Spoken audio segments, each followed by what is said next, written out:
Hello spectators, எல்லோரும் எப்படி இருக்கீங்க? நல்லா இருக்கீங்களா? இந்த காணொலியில் நம்ம எதை பற்றி பார்க்க போகலாம் எதை பற்றி பார்க்க போகிறோம் அப்படின்னா, இந்த காணொலியில் எதை பற்றி பார்க்க போகிறோன்னா, மூத்தோர் சொல் முன்னால் இனிக்கும். சாரி சாரி சாரி மன்னிச்சிருங்க. அதாவது மூத்தோர் சொல் முன்னால் கசக்கும், பின்னால் தான் இனிக்கும் அப்படின்னு சொல்லுவாங்க. இது எதுக்காக சொல்கிறாங்க அப்படின்னா, பெரியவங்க சொல்கிற வார்த்தையை நம்ம அலட்சியப்படுத்திடுவோம். அப்புறம் நம்மளுக்கு ஏதாவது ஒரு இன்சிடெண்ட் நடக்கும். நம்ம அப்போதைக்கு பெரியவங்களுக்கு என்ன, இப்போ ஒரு பிரச்சனைக்கு சொல்யூஷன் தேடி போகிறோம் அப்படின்னாலே அப்படின்னா நம்ம பெரியவங்களுடைய உதவியை தான் நாடணும். அதாவது நம்மளுக்கு ஏதோ ஹெல்ப் தேவைப்படுது, ஏதோ ஒன்று தேவைப்படுது அப்படின்னா நம்ம பெரியவங்கள தான் நாடணும்.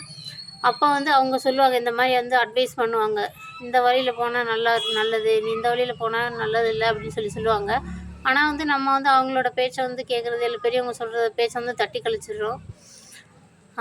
அதாவது தென்றல் ஐயா ஒரு காணொலியில் சொல்லியிருப்பார், பொதுச்சாதான் புரியாது, பாதிச்சாதான் புரியும் அப்படின்னு சொல்லியிருப்பார்.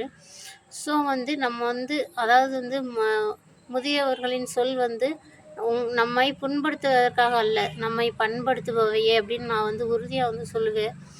அதாவது மூத்தவங்களோட சொல் எப்படி அப்படின்னா, அவங்களுடைய வார்த்தைகள், முதியோரின் வார்த்தைகள்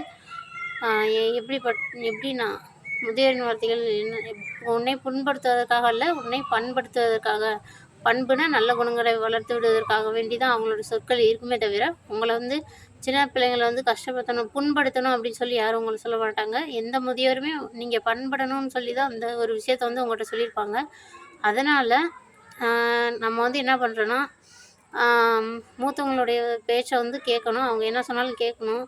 அப்படி நம்ம கேட்க தவறிட்டோம் அப்படின்னா, அவங்களோட எக்ஸ்பீரியன்ஸ் வச்சு தான் நமக்கு சொல்லுவாங்களே ஒழிய, நம்ம மேலே எந்த வஞ்சமோ எந்த ஒரு எந்த ஒரு இதையும் நினைக்காம, அதாவது தான் பிள்ளை தன்னை திட்டினா சரி, என்ன பண்ணாலும் சரி அப்படின்ட்டு அதை இப்படி அவங்களும், அதாவது ஏன் பெரியவங்களோட சொல்ல நம்ம கேட்கணும் அப்படின்னா, அவங்க அனுபவிச்சிருப்பாங்க, ஏற்கனவே அனுபவிச்சிருப்பாங்க, நிறைய கஷ்டங்களை அனுபவிச்சிருப்பாங்க.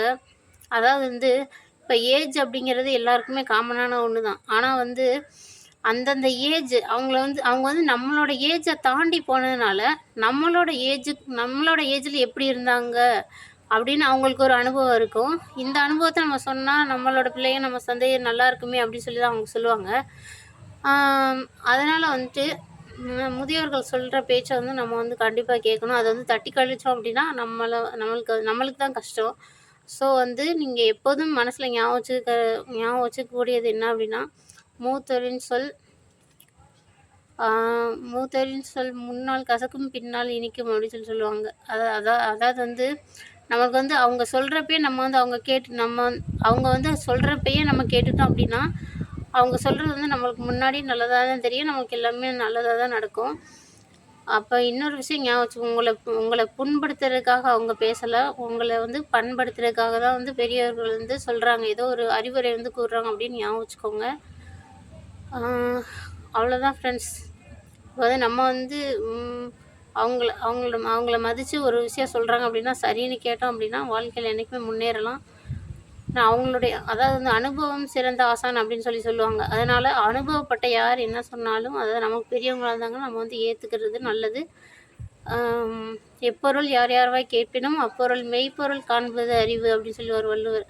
அதாவது உங்களால் கேட்கறது கொஞ்சம் சிரமமாக இருந்தது அப்படின்னா கூட, நல்லது கெட்டது எது அப்படின்னு ஒரு தெரிஞ்சுக்கக்கூடிய ஒரு இளமை பருவமாக இருக்கலாம், எதாவது வேணா இருக்கலாம். அவங்க சொல்கிறது நல்லதா கெட்டதா அப்படின்னு ஆராய்ந்து, நல்லதாக இருந்தால் கண்டிப்பாக எடுத்துக்கிட்டு நம்ம அதை செயல்படுத்தணும். அப்போ தான் நம்மளோட லைஃப்பில் நம்ம முன்னேற முடியும். Thank you friends.